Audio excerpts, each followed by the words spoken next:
Beth, and there's so many candidates and incumbents. Is there anybody here who's not in a candidate? Are there regular people, regular voters here?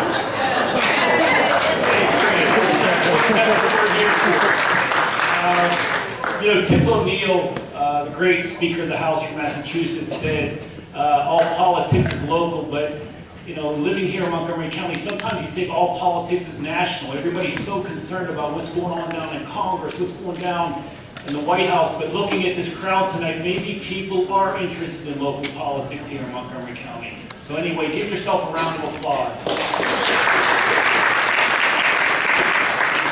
Seriously though, this is an epic race, I believe. I've been covering politics here in Montgomery County for a long time, but going back 30, 40 years, this is probably the best Democratic primary on the county executive side. And you have some really well-established, experienced, smart individuals, and I'm honored and privileged to be here with you tonight. Let's give them a round of applause also.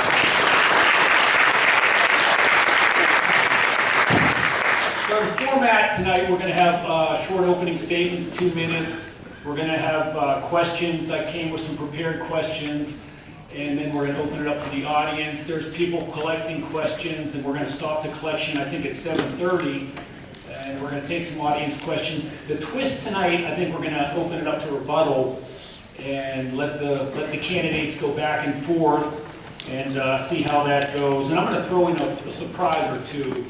I haven't told anybody yet, but we'll see how that goes.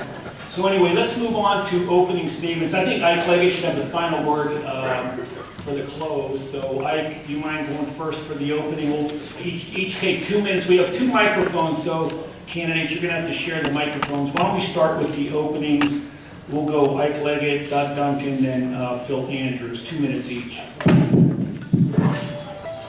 Thank you, and thanks to Women's Democrats for hosting this wonderful event and all of the other organizations so involved. When I decided to run for this office some years ago, I said there are 2 overriding themes that I wanted to address. One, to make certain that we provide a budget that will be sustainable in the future, to get our economic house in order. And 2, to effectively manage change. I would hope that when you look at the record, clearly look at the record, you'll see that I've done both. One that provides a foundation for Montgomery County to continue, one that looks to the future of Montgomery County, one that involves all of us at this big table together. This is the change of Montgomery County. This is the future of Montgomery County. One that allows us to involve all people. One that allows us to take advantage of the new technology. One that allows us to close the achievement gap in our school system. One that responds to our challenges of our road. It is Montgomery County at its best. That foundation, when I found it, was weak, unsustainable. I've closed $3 billion in budgetary gaps. We've ensured that our budgets going forward are now sustainable. We can do the great things that I promised and we are continuing to work on today. It was difficult. You come in and you are serving in the worst economic time since the Great Depression. And we've done well, despite those times. We stand today in a much better position because we made the hard decision. We decided to ensure that we would be sustainable going forward, and the county is better off. I made some tough decisions, but they were the right decision for this county. They were the right decision for us going forward. And I hope that you would simply look at the record and evaluate. Thank you.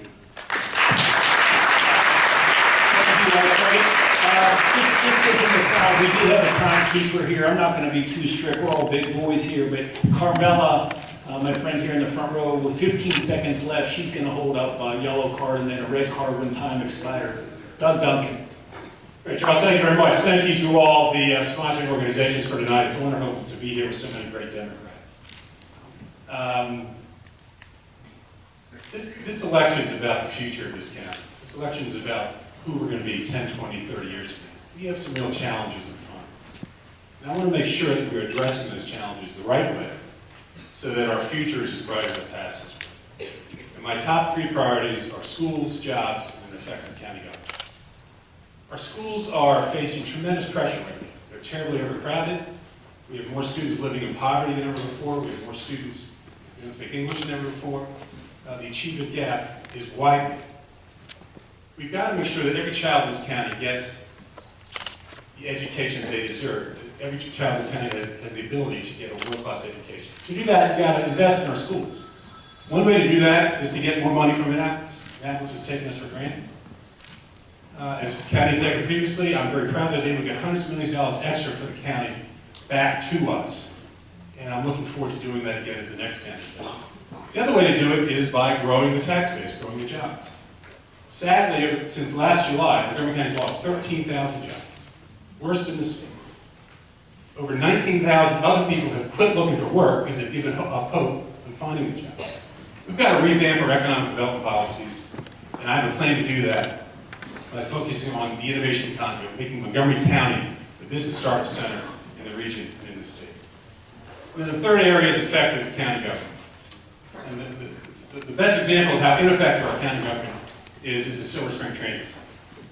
Years late, tens of millions of dollars of cost overruns, and yet still our executive and our council don't have a plan on how to fix it. As your next county executive, I will safely fix and open the Silver Spring Transit Center for you. So those are my 3 priorities. But you know what? I've got a lot of other ideas as well. And tonight I'm unveiling my Leadership in Action agenda for the people of Montgomery County. Go to DougDuncan.com, download it, read it, give us your comments, give us your thoughts. Share with us what you want to see. There's a lot of ideas in here on where we need to take this county beyond the 3 priorities we talked about. Thank you very much, and look forward to answering your questions. Thank you.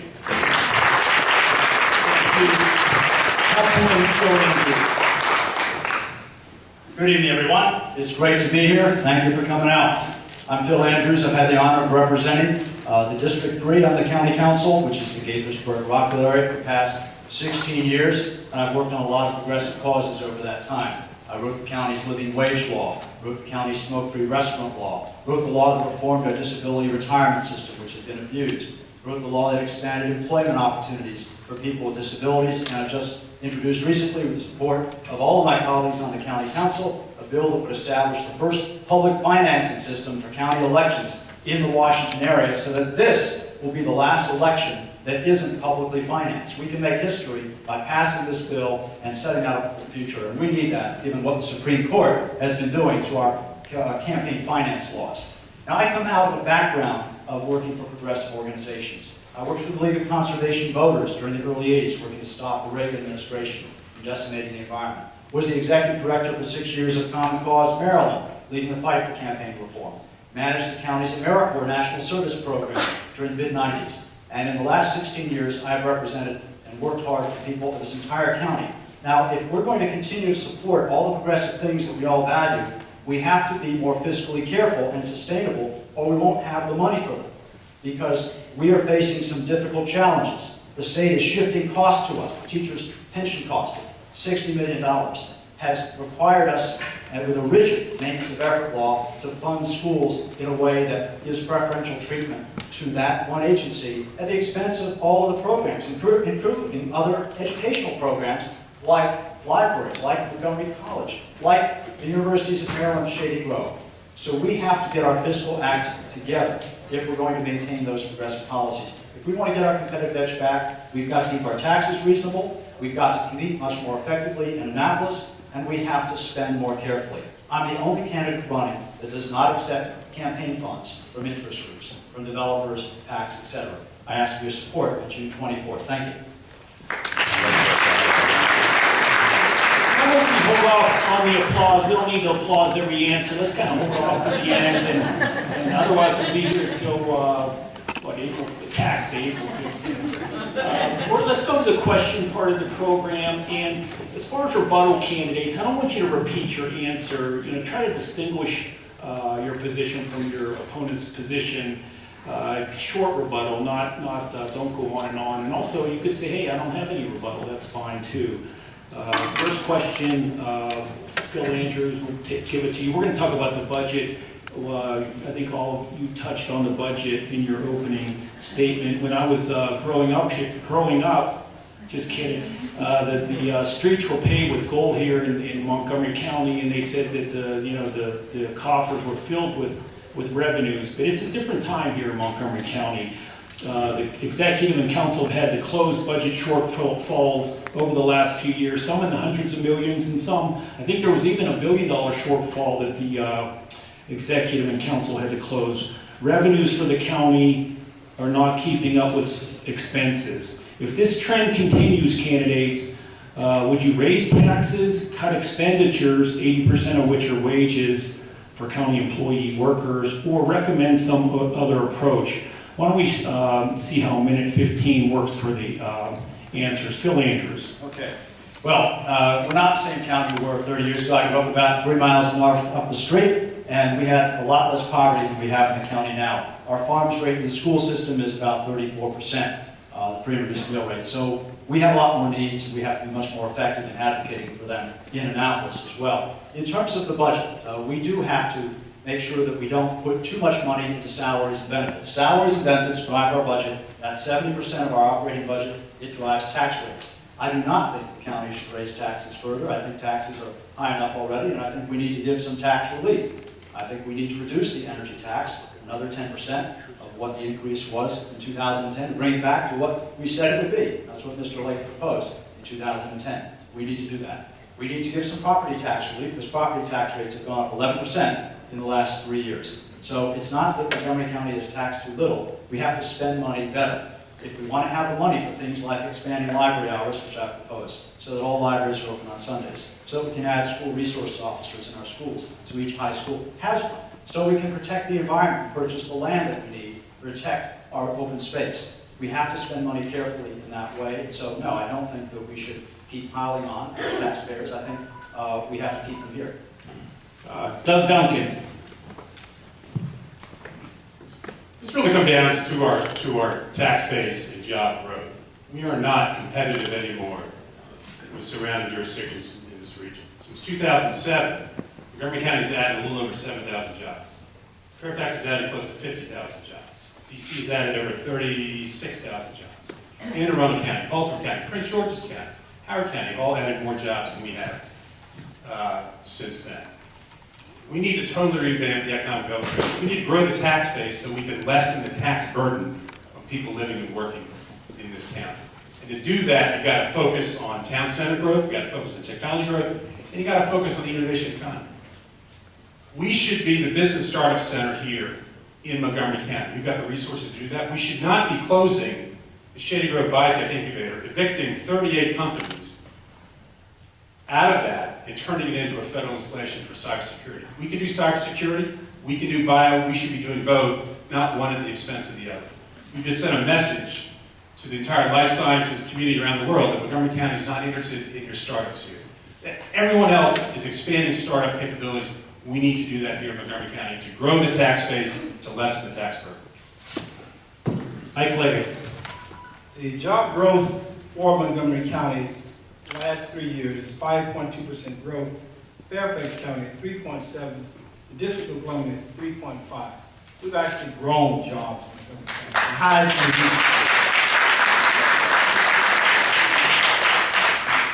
My approach to taxes is that we look at this on a year-by-year basis.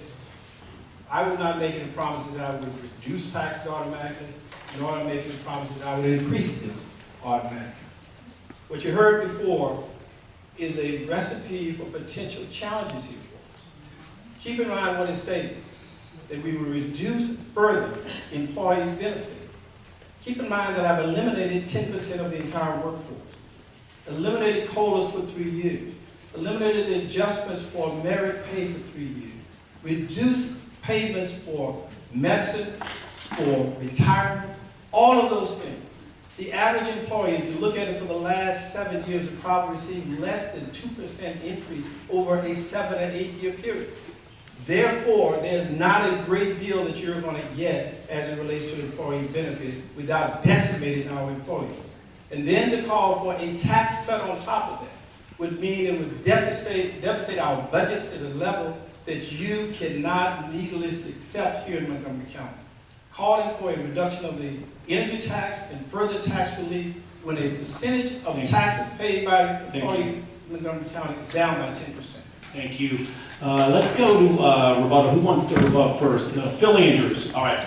Well, there's a way to do it, and I've laid it out. The county executive proposed a budget that is $26 million above the minimum required for the school system. That's going to put us in a hole indefinitely.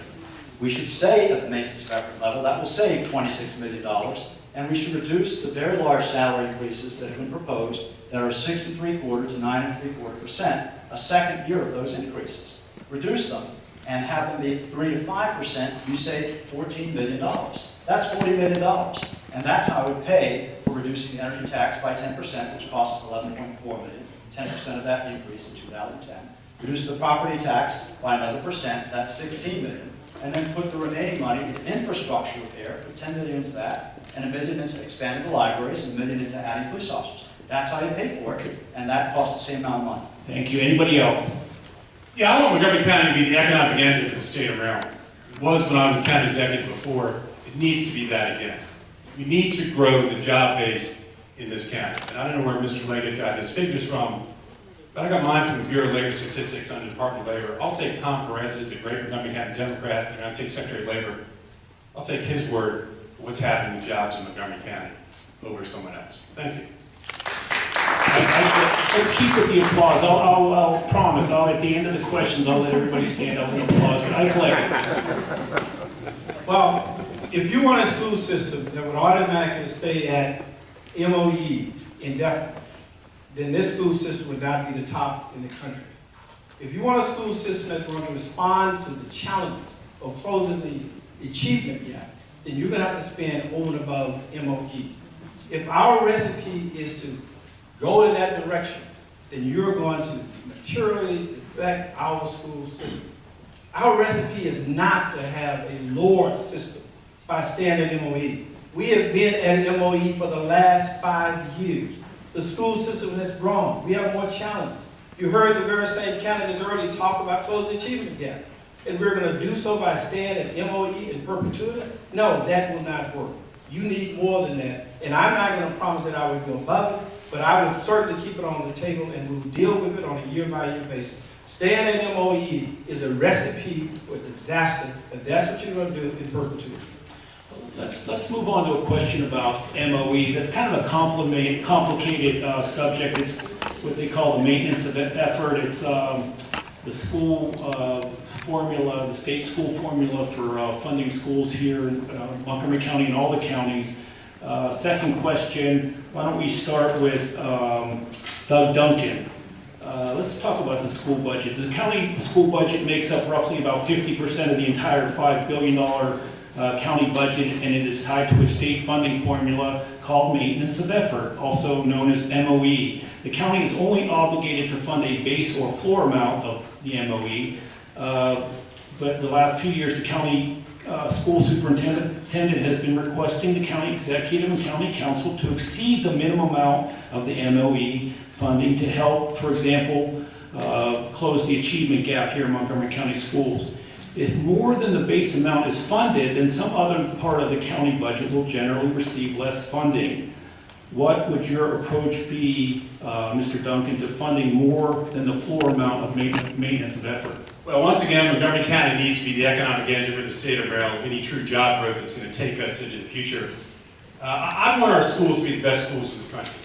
I want every child in Montgomery County, no matter where they live, no matter where they come from, I want them to be able to get a world-class education in our schools. And to do that, you got to pay for it. You got to invest in it. And we're hearing a lot of arguing about the maintenance of effort law and all that. And we can't go above it, or we should go above it, or we might go above it. Well, change the law. It's a law that provides a disincentive to go above it. It should be providing incentives for local governments to pay more than the minimum required by state law. I pledge to work with our delegation, our county council, our school board, to get that law changed so that instead of being a disincentive to providing more funding for our schools, we will have incentives to help us do that, to help make sure that every child in our schools can get a world-class education. Thanks. Thank you. Ike Leggett. Well, as indicated a moment ago, we should not pledge to to stay at the minimum maintenance level in perpetuity. It's a recipe for disaster. I believe that the law probably should be changed. But until that law is changed, we need to make certain that we have the resources to provide our kids with the top education that they so richly deserve. Keep in mind what we're talking about. We're talking about kids who will be in the system now. They simply cannot wait until the law is changed. They simply cannot wait that we will find some approach to make certain that they have the education that they need. We need to do it now. Because those kids in the system, once they pass by out of the elementary school into junior high school, middle school, it is almost too late. My view is I will look at the budget each and every year and make a determination based on our needs, based on the school's request, our ability to pay, and what the challenges we face, and make a decision each and every year whether or not we should provide revenues over and above the maintenance of effort level. That's what I think is required for us to move forward. Thank you. Phil Andrews. Well, the maintenance of effort law is a very poor law, and it's a law that absolutely needs to be changed. Mr. Leggett called it a stupid law a few years ago at the Committee for Montgomery Breakfast. And it is a law that does not accomplish what it sets out to do. It creates and treats all spending equally, whether it's for conferences or whether it's for class size reduction, which makes no sense at all. And so it does crowd out other parts of the budget. Now, we want to be, and we have been, very supportive of our school system. I'm a graduate of MCPS. I'm proud of that. I want our school system to remain an excellent school system for every kid. And we've got a lot of need in the school system, and outside it as well. And we have to meet a lot of those needs outside of school as well. We have recreation programs. We have health and human service programs. We have police and fire and libraries. And we have to fund those too. And those are also important for children and for others in our community. And so that is what we have to do. We have to make sure that we have sufficient funding for the various needs that all of our people have in the county. And so that is what we have to do if we're going to continue to do that. We have to change that MOE law. It has to be done in Annapolis with our delegation. Only one member of our delegation, Brian Frosch, voted against it. I give him credit. He stood up and took a lot of heat for it. It's the right thing to do. It seems like all the candidates want the maintenance of effort law to change, but again, the Montgomery County delegates and senators would have to go down there and fight it out to get the law changed. But where does your, it seems like you all agree about that, but where's the difference in the position? I mean, does anybody want to do a rebuttal? Phil, we did a rebuttal first last time. How about somebody else? Well, the law's been in effect for, what, 2 years now?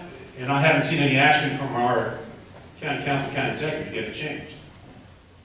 I'm going to go down to Annapolis, work with our delegation, our school board, and our county council, and get this law changed with the governor, because it is such a disincentive to provide more funding for education. The state should want the locals to pay more for our schools. Education always has been, always will be my top priority. Providing a quality education for children in this county is what makes us a great county. Great schools make a great county. We've got to make sure we maintain the excellence of our schools. Thank you. Doug, you were repeating your answer a little bit there, but I'll let you get away with it. But I play it. Keep in mind that the maintenance of effort law has been in effect for a long time. That was simply an update of the law 2 years ago. And we would love to see that it changes. But it's not going to change overnight. But here's what we can do. We can make certain that we provide the resources that are needed. If it requires us, this county, to provide additional revenue for what we want for education, we should do so. My budget provided an increase of the maintenance effort level by $26 million.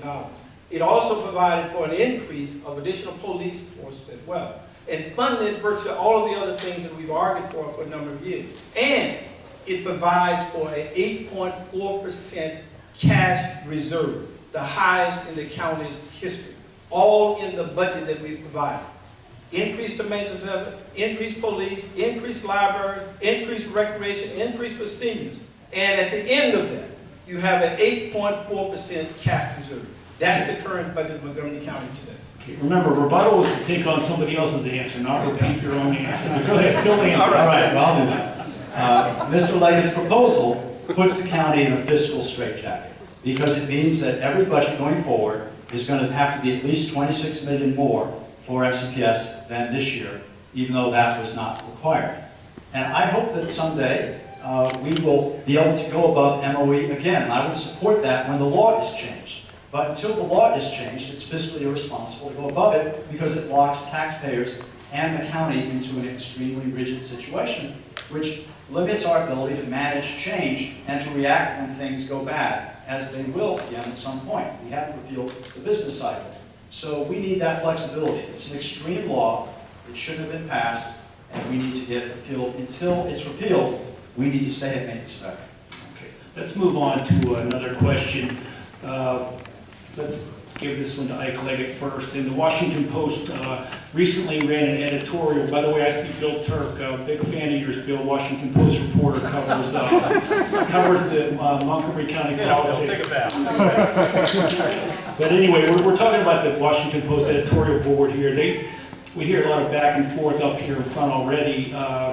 They recently ran an editorial asking the county executive candidates to cut out the negative back and forth and instead state their vision for the county for the next 4 years. Ike Leggett, what is your vision for the next 4 years? The vision for the next 4 years is simple. That we take advantage of the change that we see here in our county. That allows us to look at the new economy in terms of cybersecurity. That allows us to expand where we have the challenges related to biotechnology. That continues the educational growth that we have in the county. That closes the achievement gap in our county. More importantly, it allows us to provide the roads and the transportation network that we need in order for us to continue moving forward on 100,000 jobs in Montgomery County. It is a vision that relies upon transportation, on education, on closing the achievement gap, taking advantage of the new jobs of the economy for us, cybersecurity, and moving forward in the other areas throughout this region. It allows us to build on the people that are here in Montgomery County, the many people from literally all over the world, that will allow us to have the kind of investment for Montgomery County move forward. Transportation, education, cybersecurity, closing that achievement gap. That's the vision for Montgomery County. That's the foundation for growth and prosperity. Phil Andrews. When you came in, you were handed a brochure that outlines what my priorities are for the next 4 years. The first is to restore our competitive edge, and that's necessary if we're going to create the tax base that we need to support the progressive programs that we favor. Otherwise, we won't be able to afford them. And that requires a number of things. It requires making sure our labor agreements are sustainable. I'm the only member of the county council that has stood up and said we couldn't afford the 20-year retirement that Mr. Duncan proposed for firefighters in 2005. And when Mr. Leggett proposed that we calculate pensions in 2009 and beyond, as if a pay raise we had to cancel had actually been funded, I stood up and said no, and I got it repealed next year. And that saved $280 million over 40 years, $7 million a year that we'll have available for things like protecting the land and restoring library hours and the like. So if we spend money more carefully, we'll have the money for the progressive causes. But that requires being careful about that in how we make those kinds of commitments and in keeping taxes at a reasonable level. We also need to fix our broken politics. I proposed how to do that with a public financing system for elections that will take special interest money out of those elections where all the candidates participate. If we do that, and we have that money, we'll be able to do the other things we want to do, such as protecting our environment for the future. We have a moral duty to do that. We've got a lot of work to do our part to reduce carbon emissions. And we also need to remember that we have a lot of vulnerable people in our midst. We need to help them too. Thank you. Is there anything with the vision thing anybody wants to rebut? Oh, I'm sorry. Do I get to answer? Sorry about that. Yeah, here's my vision. It's right here. Go to DougDuncan.com, read it, download it, make comment on it. I spent months traveling this county, talking to people throughout Montgomery County, listening to them about what their concerns were, what their issues were. And I mentioned my top 3 priorities of better schools, better job growth, more effective county government. We've got a lot of other issues in here, such as the Millennial Montgomery Plan. This county's worried because the millennial generation, the 20-somethings, aren't moving here. And our county leaders, our executive, and county council, their answer to that was, well, let's form a nightlife commission to find ways to keep bars open. You know what? We need to create that startup culture for them. We need to expand our incubator space. We need to create a business advisory council to help mentor startup companies. We need to look at transit services. We need to look at affordable housing. We need to look at livable, walkable, affordable communities for this generation to get them to come here. I also have a plan to improve higher education. We've got a wonderful higher education system in this county, but we need to take it to the next level. We need applied science graduate research centers here to help spin off companies, to help us grow. We need to do what New York City did, where they said, we've got some land, we've got some capital for you, please come and bid on us, and put an applied science center here. It worked there, it can work here in Montgomery County, the home of NIH, the home of FDA. Thank you. Thank you. Any rebuttal on the vision question? Go ahead. Yeah. Phil Andrews. All right. Well, look, we have to have a county executive who is going to negotiate contracts that we can afford. Because if we don't do that, we're not going to be able to control our budget. If you have a county executive who is funded by interest groups, and my two opponents are, they take money from the political action committees that represent the people that they negotiate with. I'm the only member, I'm the only person on the county council who doesn't do that. And I'm the only person running for county executive who will be in a position to be independent of the groups that the county executive negotiates with. And so I ask you, do you think that that is something that will result in a better deal for the taxpayers and for the public interest? And I think the question does answer itself. So that is a huge difference in how we would approach the future. Ike Leggett. I think all I have to do is look at the record in public debate in terms of my relationship and the challenge that I've taken with the unions in the last few years. No county executive has taken the action that I've taken probably in the history of this county. Secondly, Phil mentions that he's going to negotiate. I think he's forgotten that there is binding arbitration in Montgomery County. So the position that you've taken is one that I think is overly simplified to the realities of what you face here, Phil. The reality is that all the things that you're proposing will never be negotiated. They will go to binding arbitration. And guess what? Over the last 5 years or so, we're going to make about 10 years, 15 years, binding arbitration, the county probably has lost 33 out of 34 binding arbitration agreements. And so everything that he's proposing will never negotiate. It will go to binding arbitration, and it therefore go before the county council. So you would never negotiate that. No one will never negotiate some of the things that you're suggesting here. So the idea that you're going to get tough, you're going to negotiate with someone and get the results that you just described is not reality. The reality is in this county, unless you change the binding arbitration law, you would never get to where you want to get because your positions are so extreme as relates to labor. How about Doug Duncan? Rebuttal? Yeah, we've heard talk about public campaign financing and campaign financing in general. And I really think before we adopt legal public campaign financing, we need to get rid of illegal public campaign financing. And that's what's happened in this county. My two opponents argued in court that they had the right to unlimited, unregulated use of public funds to influence a contested election. That's wrong. That's wrong. You don't use taxpayer dollars, you don't use county employees on county time, you don't use county resources to influence elections. And they spent hundreds of thousands of dollars doing that in 2012. And it's just wrong. And they're still arguing that there's nothing wrong with it. You know what? We need a county executive who's going to maintain the integrity of the county government, make sure that we don't politicize the county government. And frankly, we've heard about all these sub-budget cuts. All that money they spent illegally trying to influence an election, why couldn't they have spent it on school resource officers or library hours or something else? Because that wasn't their priority. Their priority was to manipulate an election. It's just wrong. Ike Leggett. My priority was to save taxpayers money.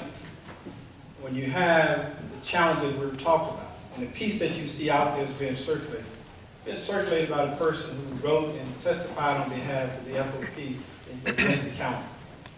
My objective was to make certain that this county, when the county is in a position of being the manager in a labor management dispute, this is not something about all election. It is about a labor management. This is something that 6% of the voters in Montgomery County fought for. This is something that even Republicans fought against. This is something that we all wanted. This is something that was reviewed by the county attorney, deemed to be appropriate, approved to some degree by the state's attorney general, and looked at by all the parties locally. And we've looked at this over a period of time, and we've gone through this process before. No one is interested in about all elections. It was about an election involving the county, where the county is the manager. That's what we're talking about. Anybody else? Sure. Well, first of all, that court case was about the county executive. It wasn't about the county council. Second, I was one of the county council members who said, you know what, we shouldn't spend money to try to knock off the signatures that were petitioned to the ballot for that referendum. And third, it's important that the county make sure that people know what the issue is about, so they can vote in an informed way. I'll give you a last word, Duncan. Yeah, Mr. Andrews, question A was also on the ballot. That was your ballot question. You used county resources to help influence the results of that election as well. So it's a basic thing. I started working for the county government summer jobs in the 70s. We were told back then, you don't campaign on county time, you don't use county resources for campaign purposes. It's a basic thing. And when I was county executive, we drilled it into our employees. And all of a sudden, because when they were challenged on a ballot question, they decided, let's throw all that out and just spend hundreds of thousands of dollars without having to report this to anyone. It's wrong. Thank you. Let's move on to one of my surprises. And let's get the candidates to ask each other a question. So you're up first this time, Phil Andrews. You can pick whoever you want to ask a question to. We'll make sure that everybody gets a question. Okay. All right, I'll direct this to Mr. Leggett.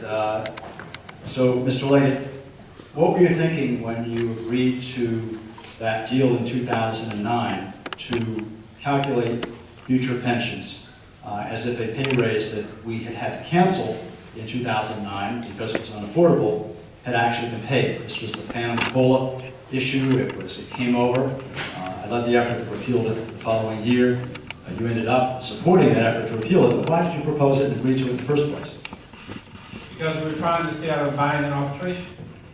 We found that it would be easier in terms of providing some relief for our employees to avoid it. Because successfully, we have not had that, and no county executive recent memory has had success. So we were trying to provide some level of relief over a long period of time for our county employees.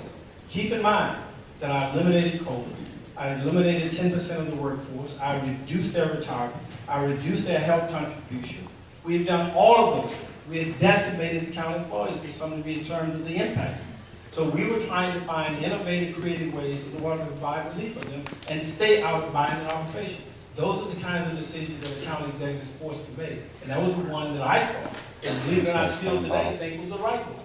Because we were trying to provide relief over a long period of time to stay out of buying and arbitration that would have forced us to pay more upfront early. Mr. Andrews, you want to address that? Well, sure. I would say that if you can't get what you want in terms of negotiation, then make it clear by not agreeing to it. Don't use the arbitrator as an excuse, and if so, propose changing the arbitration law so that it works the way it should. I have supported changing that arbitration law so that it's open to, so that the negotiations are open when you have labor agreements, and so that the arbitrator has to take into account what the impact is on taxes if that decision is made, whether it would require tax increase. Just shortly, do you want to say anything or you want to move on? If you want to change, you have to go and change the county charter as it relates to buying and arbitration. The thing that you're talking about would not override the charter. It would be insufficient. You're going to have to deal with buying and arbitration as a reality, or you're going to have to change the county charter. Okay. Duncan, for this whole thing to work, you're going to have to ask Phil Andrews a question. Is that okay? Well, actually, I've got a question for each of them. Well, Both of if them. you want to Same ask, question. why don't you direct it to And I've asked it before, when's the Silver Spring Transit Center going to open? What's it going to cost? What's the detailed plan to fix it? Is it going to be safe? I've asked this for over a month and still have gotten answers from that, from the county executive or the county council. Phil Andrews, it was supposed to be a question directed to you. Why don't you take it first? All right, well, maybe Mr. Duncan can ask Folger Pratt when they might be able to finish it up, since he works for Folger Pratt, which is the contractor that was supposed to build the thing. All right? Both of my colleagues have had a chance to get it done. Mr. Duncan had groundbreaking in 2005. Mr. Leggett had groundbreaking in 2008. It still sits there, the non-transit center rather than the transit center. We all want to get it open. Obviously, it's important for the community. We need to get it open as quickly and as feasibly and safely as possible. And the concrete repairs are going to start once the weather warms up some, and then there are going to be a lot of court suits to sort it out. What the counties do is get it open, has to make sure the taxpayers are protected in any agreement with WMATA, which will, I'm sure, try to extract a lot from the county before they accept it. And then we have to make sure we learn those lessons so that a fiasco, debacle like the Silver Spring Transit Center, never happens again. Ike Leggett, do you want to address that? I think it was addressed to both you, even though that wasn't the rule. Why don't you go ahead and address it? Yes, I think the answers have been fairly clear for the last several months, if not earlier. We'd indicated that I'm not going to open until it's actually safe to do so. B, that we were waiting on the weather so we could add the last aspect of that, would probably take into the midsummer. And that would probably be open sometime in the fall, depending upon the weather when we start. That we're not going to pay any more than we've already paid, and the county's protected. That's it. This is an act of negligence on the part of the contractors and others involved in this. And we're going to make sure that the county is a safe and clear position about where we go forward. So the answer has been very clear. That we will continue to work. We could not do it because of the weather. That we will open, hopefully this fall, if the weather cooperates. And that we would move forward and the county would be protected in terms of its dollars. Any rebuttal on the Silver Spring Transit Center? They're going to turn it over this summer. It's going to open hopefully this fall. Not one more county dollars going to be spent on it. I just want you to remember those answers for when we find out what the real fix is going to be. There's a secret committee that's been meeting, looking at what needs to be done that Mr. Leggett appointed. Hopefully we'll get their report soon. I hope he makes it public. I've asked him to make it public. I've asked him to make minutes of the meetings public so we know what they're talking about. And I do want to address Mr. Andrews' question. Yes, I did work for Fulton. I spent 19 years in the private sector. I'm very proud of that. I worked for a lot of companies, worked for AT&T for a long time. Did a lot of different things to help provide private sector job growth in this community. So we still need the answers. When's it going to open? What's it going to cost? What's the plan to fix it? The latest plan we read in the Washington Post was, well, maybe we'll open it and then we'll shut it down nights and weekends to keep fixing it. That's ridiculous. Why can't we get straight answers out of our executive council? Well, we talked about this one enough. Ike Leggett. I think you have a problem of hearing me. I think I said to you that we will open it this fall, that we will turn it over to Metro, that it will not cost any more, and that it will be safe. That has been stated over and over a period of time. Now, you can repeat that question that you're going through over and over and over again, but the answer is fairly consistent with that. All this talk about some secret commission, what are you talking about? We are not engaged in some type of conspiracy here. We've stated very clearly, keep in mind that Montgomery County was the one that decided not to accept the project for Fulton Pratt because we were not satisfied with it. This was not like someone walked in and found something about Montgomery County. We found it on ourselves. I decided not to accept this project. We will open it when it is safe. We will turn it over to Metro. It is expected to be turned over this summer. They go through a period of inspection and it will be open in the fall. That's the plan. And it will not be done unless it is safe to do so.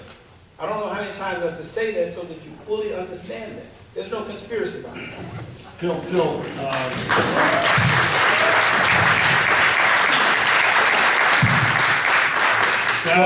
guys with the applause, please, over here. Look, the bottom line is neither of the two gentlemen to my left got the project done. I don't know why you re-elect or elect one of them to get it done, given that record. The lack of execution by the executive when we signed the construction contract in 2008 has been horrible. Lack of oversight by the county council has been pathetic. They've not done what their duty is. And just a question, Mr. Leggett, will you make public the Augustine Committee's report? I don't know of any report, and we've answered the question for you repeatedly. Okay. Okay. That was the answer, Doug. You can't. This is not a. I think I'm the moderator, but. Why don't we? I think we have one more question. Ike Leggett gets his question. I think it's supposed to be directed to Doug Duncan. As Doug, you talked a great deal about financial responsibility and how you would manage financial contracts. I'm looking at a Monday, February the 16th, 2004 article in the Washington Post. It states at front, Montgomery County overruns top $43 million. County executive, the county taps reserves in the last 2 years in order to close that. In the last 2 years, Montgomery County officials have dipped in cash reserve to spend more than $43 million in cost overruns on a series of construction projects under your watch. In addition to that, the article goes on to further state that Montgomery County, in its management of projects under your leadership, although we had maintained a AAA bond rating, but under your leadership, on the same period, on the construction projects that have been overrun repeatedly, dipping into the county's reserve, that the county, Montgomery County as a whole, under your leadership, received a C rating from Syracuse University and the American Architectural Association, and at the very same time, Fairfax received an FAA. How can we assume that you would effectively manage this with this record? And I'm just reciting one of several articles that's talking about overrun, inefficiencies, and a C rating under your leadership. Yeah, I really don't care what Syracuse University said in 2004. This is 2014. This is 2014. And my record as county executive is 12 years of balanced budgets, 12 years of AAA bond ratings. On the left of county, I left them with over $300 million in reserves, which they used to help them through the recession as they should have.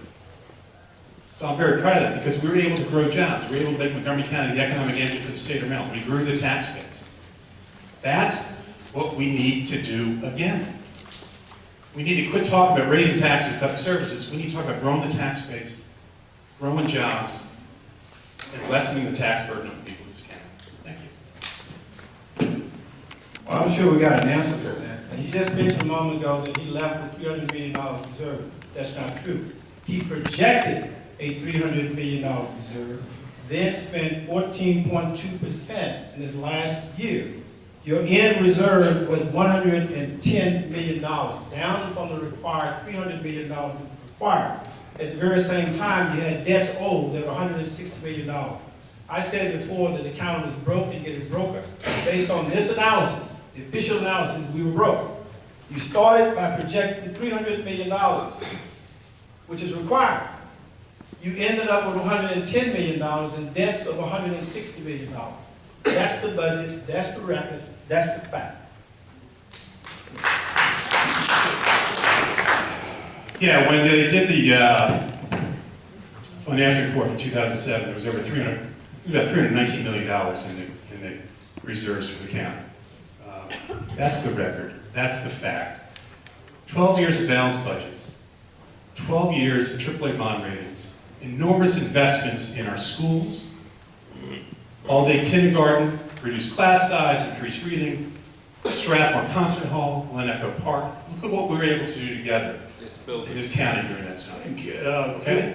Phil, I'll give you the final word on this, even though the answer was, or question wasn't directed to you. All right, I was just going to let them go at it, but all right. So in 2005, Mr. Duncan proposed an excessive budget, and the county council, and I was one of the leaders on this effort, reduced it by more than $50 million. And I was the only member of the county council that voted against that proposal that was passed that set retirement, gave firefighters the right to retire after only 20 years. Now, we pay our firefighters well, we have good benefits, they're important people, but we don't want to lose them after 20 years. Sure. Go ahead, I declare. We've raised a new subject here. What I'm speaking to is the official county record. This is fact. You projected $300 million. You spent down the reserve down to $110 million. You had debts over $160. That's the record on your watch. And you spent 14.2% in your last year. 11% the year before that, and 11% the year before that. That's the record. So we can talk about it in different terms, but we will circulate this and make sure you have a copy of this so you will see that we're not talking about games and wish lists, smoke and dagger. This is the record. Since that was directed to Doug Duncan, I'll give you the final word. Yeah, I'm glad Phil mentioned the 1 year out of my 12 years that the county council reduced my budget. 11 out of 12 years, they increased the budget. Mr. Leggett, 8 of those years. Mr. Andrews, 8 of those years. We need a county executive who's going to focus on job growth. We need a county executive who's going to make sure that we've got a bright economy for our kids and our grandkids, that they can afford to live here, that they can afford to work here and make Montgomery County their home. Okay, let's move on to another question. This will be directed to Duncan first. Does anybody sit in traffic here in the audience? A couple, just two people. But anyway, we've gotten a lot of traffic, transportation, purple line type questions from the audience. It seems like most of, or all the electeds in the county are for every transportation project on the books, irrespective of whether there's reasonable chance of funding. For example, the Corridor City Transitway in the northwest part of the county, I think that's $1 billion. It's on the books. The BRT, Bus Rapid Transit, I think that's another $1 billion. I'm not sure where that's going to get funding from. The Purple Line, $2.5 billion and counting. But despite that, and despite additional roads being built, for example, the ICC, most would argue that traffic has gotten worse in the county over the years. What would your approach be to traffic and transportation? And is it time to just tell Montgomery County residents that traffic is going to remain bad no matter what projects are actually built? Duncan. And we need to do everything we can to make sure that people can get to where they want to go and not spend most of their time stuck in traffic congestion. And to do that, we need an all-of-the-above approach.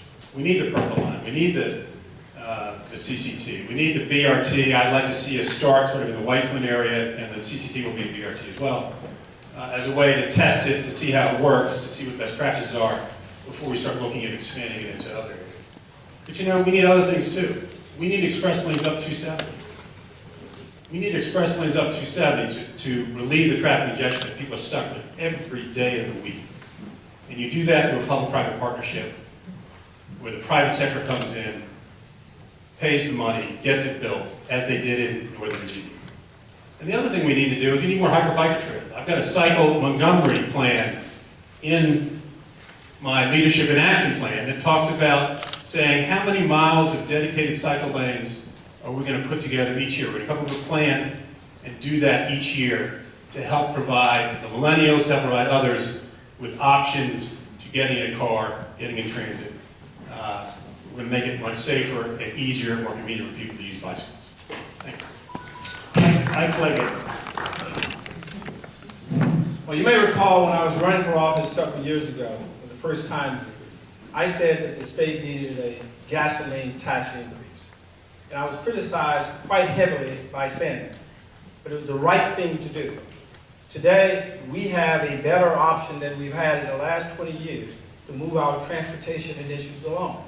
We have close to $1 billion as a result of the efforts that I've led with others to make certain we get the revenues that are required in order for us to build many of the projects that we're talking about. Without that, all it would be was just simply an area on the paper, not something that we can look forward to. Mr. Duncan talked about investment in roads and transportation, but I need you to go back and look at his record.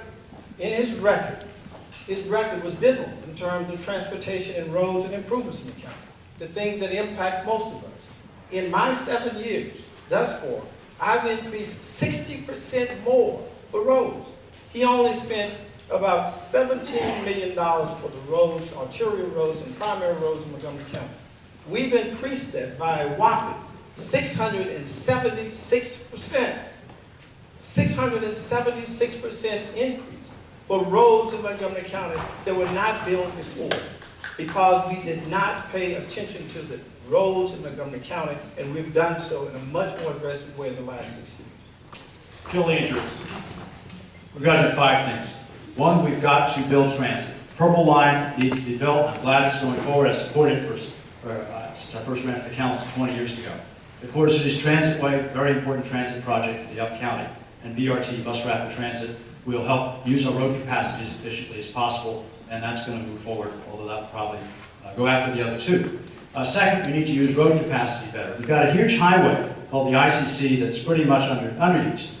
Its high tolls are my major reason for that. $8 a day for round-trip toll on the ICC. The state should lower those tolls in half to attract drivers to it. I propose that. I'm glad that Doug Gansler, one of the gubernatorial candidates, has proposed that as well. Use, at least for regular commuters, that would really attract people to use that underused highway. Third, we need to make sure that we are providing more access for pedestrians and bicyclists. I wrote the law that requires us to build that into capital projects so that we increase that. Fourth, we've got to manage transportation demand, manage the system better through traffic timing, traffic light timing, through making sure people have good information about where the roads are clogged, where they're not. And five, we've got to stage development so that the development doesn't go forward before the transportation projects do. That's the other thing. And make sure we use real traffic tests to accurately measure congestion. Any rebuttal on transportation? Don't yell at me, but Doug Ganser was mentioned. His mom was here. I don't know if she's here, but I'm giving a shout out to her. So anyway, stand up, take it back. Mrs. Gansler, do you want some rebuttal? I didn't know she was. Okay, why don't we move on? We had a couple questions on the achievement gap, affordable housing. I was looking out the window before it started, and boy, such a diverse crowd out there on the walking around, and I thought to myself, look, this is Montgomery County. The county is now a minority-majority county, and the change in demographics comes with needs and pressures. For example, English as a second language in public schools is a fast-growing expenditure, moderate, affordable priced housing needs, etc. This goes to Mr. Leggett first. What would your approach be regarding the needs of the diverse and changing county? Well, the needs of the diverse and changing county, the needs of everyone. Everyone in Montgomery County wants to make certain that we have schools that are responding to the challenges of the education for today and tomorrow. Everyone in Montgomery County, regardless of race, regardless of income level, wants to make certain they have a good transportation system, they have healthy environment. The needs are no different. They may be more numerous this time. And this is why I want to make certain that as we go forward, that we not take items off the table by saying we're going to automatically limit educational money by the MOE level. That's why I want to make sure that we can respond to the challenges that we have as it relates to our library, as it relates to closing the achievement gap. You can't do that by the limitations that we have. But the needs of the growing minority community in our community are no different than everything else. And let's be clear about that. It is a need that is growing, but it is a need that they simply want what everyone has done. Excellent schools, closing the achievement gap, the healthy environment, public safety, transportation, and all the other things that everyone else wants throughout the county. Phil Andrews. There is no question that we have growing needs in our county.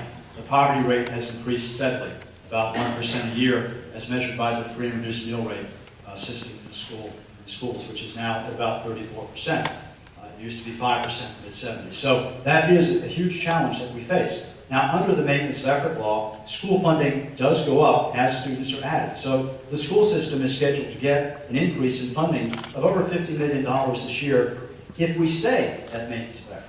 So there's a significant increase for the schools, even staying at that level. But we have to meet these needs in a variety of ways, and they're not just going to be met through Montgomery County Public Schools. We are putting money, for example, into adult English classes, which is a huge need in the county, and something we want to encourage. And that is a great initiative that was started 9 years ago by a former colleague of mine, Tom Perez. That's an important program. Our libraries are gateways of opportunity. They're one of the best things that this country has ever done. And we need to open up our libraries to more people. Most of our libraries are closed on Sunday afternoons. I proposed in the budget that we open them all up on Sundays from noon to 5 to take advantage of this incredible resource, which is not only for reading and research, but also for job hunting and for adult English and things like that. I grew up here. I was born, raised here, lived my whole life here. This county has changed dramatically since I was born. And you know what? I love it. I love the diversity of Montgomery County. It's such a great place. My father came to this country from France. He was born in France, lived there until his teenage years when the Nazis took over France. Came here, not speaking a word of English. Spent 2 years in high school. Joined the Marines for the end of World War II, and since he was fluent in French, they sent him to the Pacific. But you know, that's something that's part of my life story. He worked for the federal government, he retired from that and became an ESOL teacher in the county. He really, I think other than his family, his 13 children, and his wife, think the best time of his life was when he was teaching ESOL in our county schools, because he saw himself in so many of these children he was teaching, kids who left war-torn countries coming here for a better life. And that's really what it's all about. And Mr. Leggett's right. We all want the same thing, no matter where we're from. We want good schools, safe streets, good jobs. And education is the key to that. We've got to make sure that we're funding our schools so that these children who are living in poverty, who don't speak English, have the resources they need to gain a foothold here, to achieve the American dream, which is why their families came here. And then we've got to have the economy here to help make sure that they can continue from there. Thank you. Thank you. You have rebuttal? Okay. There was a wonderful list of things that Phil indicated that we should be doing. My only rejoinder to that is that you can't really address all of those things if you start by automatically saying that you're going to reduce the taxes. You have to look at that on a case-by-case basis and determine if it is wise to do so. The kids cannot wait until the law is changed on MOE. The people who are living in inadequate housing cannot wait. We have provided a great deal of resources, but we need to do more. And so my view is to look at it on a case-by-case, year-by-year basis, and make a determination whether or not you're going to increase taxes or reduce taxes. Keep in mind also that under my leadership, the county has preserved and constructed 9,000 affordable housing units. We've increased the total amount for that, for the affordable housing, to $320 million. That is unprecedented in this county. 9,000 affordable housing units. That's a huge increase. And we did it in the worst of economic times. Thank you. Phil Andrews. Well, I didn't say we should cut all taxes. I said we should cut the property tax rate and the energy tax in this budget. And I proposed how to do it. If we stay at maintenance of effort levels, we save $26 million. If we reduce the salary increases from the 6 3/4 to 9 3/4% that they're at, to about 3 to 5%, which is a reasonable pay increase, you save $14 million. And that's $40 million. And that's what pays for the property tax rate reduction and the energy tax rate reduction, and provides $10 million for infrastructure repair that we desperately need, and provides the funding, about $1 million, we need for the library hours expansion on Sundays, and the 8 additional school resource officers. That's how you pay for it. I've laid it out. The math is accurate. Yeah, one of the things that's part of the culture here in Montgomery County is our support for affordable housing. It goes back decades, and it's something that I'm very proud of. I think it's something that this county should be very proud of, and is very proud of. We've been a national leader in providing affordable housing over the years, and each of us, as we've come through, have followed and expanded on what was done before. I created the Housing Initiative Fund. I helped create and maintain 36,000 affordable housing units when I was county executive.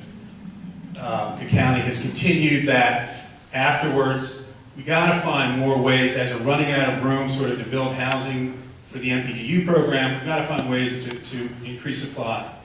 And I think looking at our metro centers, looking at development around there, and finding ways to increase the supply there will help us with affordable housing. Thanks. Quickly. I'm still waiting for the 36,000 affordable housing units. And that's a phantom number that I've never heard of. Secondly, if you look, just look at the record of what has been spent in the last 7 years compared to the previous 20 years of what we spent for affordable housing, it's night and day. So yes, county executives have improved on it, but we have moved by leaps and bounds under my leadership on affordable housing. That's a fact. Look at the numbers. Look at the numbers. Phil, you're correct that the math may work out the way you suggested, but the logic of why we do it did not work out right. You can't say, let's hold maintenance of effort until you essentially change the law. The kids who are responsible for, the kids who are in school now, and we're responsible for, they need to have relief now. We need to close the achievement gap now. All right, let's get Phil's answer there. As I said, the school budget will still go up $50 million more at maintenance of effort levels because of the additional state funding, because of the increase in funding to comply with maintenance of effort, and because of using these fund balance from the schools that's left over from this year to help towards that. So you're still looking at a $50 million more increase by staying at the level. That is sufficient for the schools to continue to do excellent work. All right, let's move on to the next question. And if you watch my show at the end, I always like to ask a personal question. I usually ask people who their political heroes are, but I've asked these guys 2 or 3 times each, and I'm sure they're tired of answering that one. But Just kind of a look into the soul kind of question. I think this goes to Duncan first. If you had to pick one event in your life that has most made you who you are today, what would that be and why? Well, there's a lot of events that made me who I am today. Yeah, Growing up in a one. family of 13, I would pick the darkest period of my life when I was diagnosed with major depression in 2006. I had to pull out of the governor's race to get healthy for myself and my family. I described it as 2 years of living in hell. And I sort of made it a mission of mine to talk about this because it's important, one, that men talk about it, but it's also important that people know that treatment works. I'm living proof that treatment works. That you don't have to feel that way. You can get better if you seek treatment. And one of the most gratifying things I think I ever became aware of in my time in public office was in the week after I announced I was suffering from major depression and pulled out of the race for governor, 1,000 people called the Mental Health Association seeking help. I've had 2 people come up to me since then and say, I saved their life because I was willing to stand up and talk about it. That's a very powerful thing for someone to say that.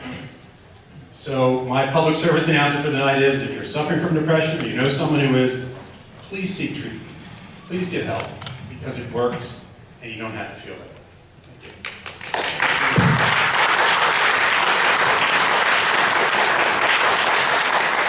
I like it. Well, there are many events, but I think the event that most profoundly impacted my life was an opportunity as a college student to meet Dr. Martin Luther King and to hear him speak. I was in an audience of probably 500 or 600 people, and listening to Dr. King, I thought he was speaking solely to me in that room. Naturally, that was not true. But it inspired me and motivated me to get involved in a more consistent and dedicated manner. It said to me that there was something that all of us can do to help all people, whether in our neighborhood or around the world. It said to me that we have an opportunity to change these countries if we are in fact willing to get out and sacrifice and work to make certain that it happens. It said to me that we could put behind us the disparities and the challenges of inequality in our communities and around this great nation. And it said to me that America could be much better, and that we had that promise, we had that hope, and we had that vision. Dr. King's message, although I'm thinking he's talking solely to me, was one that all of us in that room felt, and it resonated well. And I've never been the same since that point in time. And I see the world and I see my life much different as a result.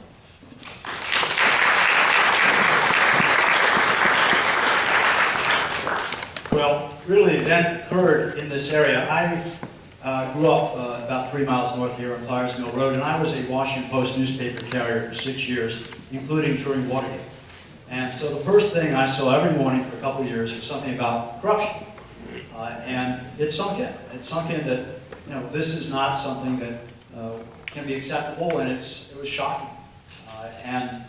When I turned 18, my parents gave me a gift membership in Common Cause. I became a volunteer, and it really motivated me to do what I did after college, which was to work for the League of Conservation Voters, to become the executive director of Common Cause Maryland, and then eventually to get elected, and to work to reform campaign finance laws and establish systems that allow there to be at least a reduced chance that there's going to be corruption.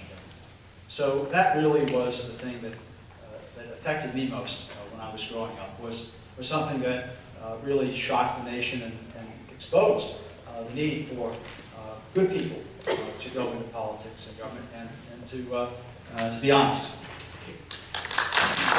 No rebuttal on that question. But that last question, then we're going to go to closing statements, and this has to do with Montgomery County. I mean, I could recite statistics, but the delegates and senators, when they go down to Annapolis, they seem to take a more statewide perspective, whereas other places like Baltimore City, maybe Prince George's County, they take a more parochial outlook and they fight it out for money. And Yes, a lot of people say that Montgomery County is getting the short end of the stick with things like, and this goes back a long time, short end of the stick for school construction money and from the state and things like that. And a lot of our kids are now going to school in portables. But do you agree with that? And if you're elected county executive, what's the county executive's role in what happens down in Annapolis with our delegates and senators? Ike Leggett, why don't you take that first? I think this is a statement that probably had some merit some time ago. But when you look at our delegates and senators, they work very hard in Montgomery County and throughout the state. The perception of Montgomery County is a very wealthy community. I think that perception is long gone. If you walk the halls of Annapolis, and I walk and talk to people around the state, you understand that it is a real difficult challenge for them. And so that challenge is not something that we should simply look at them and say that they're not doing their job. It is a very difficult job, but it's an uphill job that is created by the images and perceptions that people have had about Montgomery County. And it's also a difficult job because of the challenges we face as it relates to the economy of the state, and where you see the challenges related to how you get revenues from Annapolis. The perception is that they're not doing their job. And I'm not prepared to say that. The county executive's role is to unify them, to work with them, and to lead them in a concerted effort to make sure we make the change. But the real effort is not with our delegation. It's with all the other delegations around the state of Maryland. Our delegation gets it. It is the delegation from the eastern shore to the western portion of Maryland, to north and south that do not get it. And that's where the county executive needs to spend his time. That's why when I served as the chairman of the Maryland Democratic Party, I had an opportunity to know and get to know many of those delegates and senators around the state. Our challenge is not with our delegation, but with the rest of the delegations around the state. Thank you. Phil Andrews. I disagree. We have to start with our delegation. A majority of our delegation voted to shift teacher pension costs to the counties. And only one member of our delegation voted against the extreme maintenance of effort law. So we do have to begin with our own delegation, because if we don't unite our own delegation, there's no hope for getting anyone else in the state to support us. We have to go to Annapolis with a unified delegation that will fight for a fair share of what Montgomery County needs and deserves. We only get 20 cents back on our tax dollars now. And Baltimore City, sure, they're always going to get more than we do. But Howard County is getting more as a percentage back than we are. They're getting 26 cents back on their dollar. Their median income is higher than ours, and they have quite a bit less poverty. So we do need to start with our delegation, and that is the job of the county executive, to unite our delegation so that they are fighting for a fair share of what Montgomery County is sending to Annapolis. And we send a lot, and we're getting shorted on school construction funding, and we're seeing unreasonable costs shifted to us. And that we have to change if we're going to keep our taxes at a reasonable level and be able to fund the progressive programs that we want. Montgomery County needs to be a leader in Annapolis. We should be helping set the agenda for what's happening down there. We have the biggest delegation in Annapolis. We got the biggest jurisdiction in the state, most jobs in the state, biggest school district in the state. We need to start exercising our strength down there better than we have. And when I was county executive, my nickname in Annapolis was Delegate Duncan. And they called me that because I was down there all the time fighting to get hundreds of millions of dollars back from the state for Montgomery County, changing the Thornton Commission recommendations to get us extra money for our schools, changing the highway user formula to get us extra money for local transportation. County executive has to unite just not the delegation, and you got to hold the delegation accountable for their votes and their results, but you also have to unite the school board and the county council and the greater community here in Montgomery County with an agenda for what we need out of Annapolis. And we need more funding. I'll tell you what, Mrs. Gansler, if your son is the next governor, he will know on day one that my priority for Annapolis is more funding for our schools, and that'll be my priority every day of the year. Thank you. Ready to move on to closing? Oh, Mike Leggett, let's go to closing. Things. Well, let's, I mean, again, this is an epic battle and historic figures up here. Why don't we finally stand up and give them a great round of applause.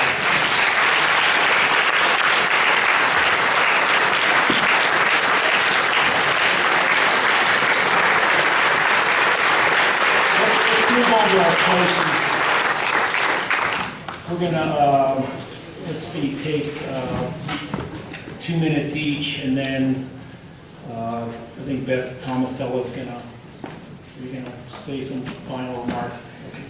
Anyway, let's see, why don't we go with Phil Andrews first, 2 minutes. Thank you all for coming out. This is a very important election. It's only 80 days, 79 days away, depending on how you count it. So we're coming into the stretch here. But this is really about the future of Montgomery County. Is Montgomery County going to get its competitive edge back, or are we going to drift? There are several things we need to do to get our competitive edge back. We need to control our own spending better. We need to control the taxes that we set so that we're more competitive for businesses and that we get the types of jobs that we want. We have to be more competitive in Annapolis in fighting for our needs, and that requires strong leadership. We can't act in a vacuum. We live in a jurisdiction, we live in a region with many jurisdictions, and we compete against them for jobs. So we have to do that. We have to fix our broken politics. It's not just true at the national level, although it's clearly extreme there. But we need a public financing system for elections so that we reduce the inordinate influence that developers and interest groups have in campaigns and open our elections up to more people so we have more people who can run for office, run viable campaigns without special interest money. If we're going to protect the environment, which we all have a duty to do, we need to step up to that plate as well. I come out of the environmental community. I worked for the League of Conservation Voters. I knocked on about 40,000 doors for them to get the message out about what was going on in the early 80s. And I have worked relentlessly on the council to promote environmental values and environmental policies. The smoke-free restaurant law, legacy open space, we're going to champion that. Working to protect our agricultural reserve, which is amazing. If you haven't seen it, please go. It is incredible. And the 10 Mile Creek, which we have saved with our recent actions. And we have to remember there are many vulnerable people in our midst. People who are abused, people who are disabled, and people who are poor. And we need to make sure we have the programs to leave no one behind in our county. Thank you. Charles, thank you for moderating. Thank you all for coming. Thank you for participating in this. My thanks to Phil and Ike as well for a very good debate tonight. And this election is about the future. It's really the decision you get to make is who's the person who's got best leadership and the best ideas to move this county forward in the right way. And I've talked to you about my priorities. World-class education system here in Montgomery County, making sure that we provide the funding necessary so that every child in this county gets a world-class education. Fighting for job growth, making sure that we're able to grow our tax base, lessen the tax burden, and get the money to fund not just schools, but police, fire, libraries, everything else that we want to do. And an effective county government. I will fix safely and open the Silver Spring Transit Center for you. And let me just close with this. Please go on this. Leadership in Action Agenda, DougDuncan.com. Please check it out. Give me your thoughts. Keep the feedback coming. Keep your participation coming. And I ask for your vote on June 24th for Doug Duncan for County Executive. Thank you very much. At times I think that we're sort of a parallel universe. Keep in mind that this is not the time of the good old days when we had the economy flying at the very, very fastest pace that you could imagine. We had a great deal of resources in the late 90s and the early 2000s. I assumed leadership in the worst times that we've had in probably the history of this county, separate from the Great Depression. And look what has happened. The county now has been managed through all of those things with the highest financial reserves in our history. We've maintained the quality schools in Montgomery County. We've significantly increased resources for transportation and transit. We've permitted this county to grow by bringing everyone together at the table. Look at the record, in a record of accomplishments and achievements in the worst of economic times. That's the foundation, and that's also the future. The future for this county dependent upon leadership that can guide us in a way that we need to go. All I ask you to do is look at the record. Affordable housing, transportation. Look at it. Examine for yourself. This is the new Montgomery County. This is what has happened in this county.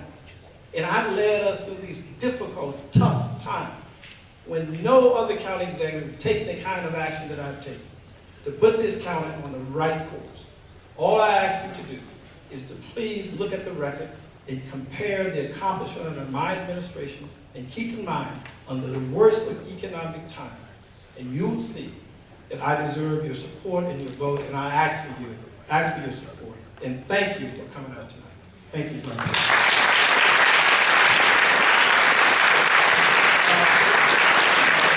Yes, you want to come up here and just final remarks? First, I'd just like to thank all of you for coming tonight. It's really important that we all participate in our democracy. And I also thank all of the candidates for making themselves available tonight. It's this kind of one-on-one exchange that makes us all more educated voters and allows us all to really make good decisions. I would like to thank Charles Duffy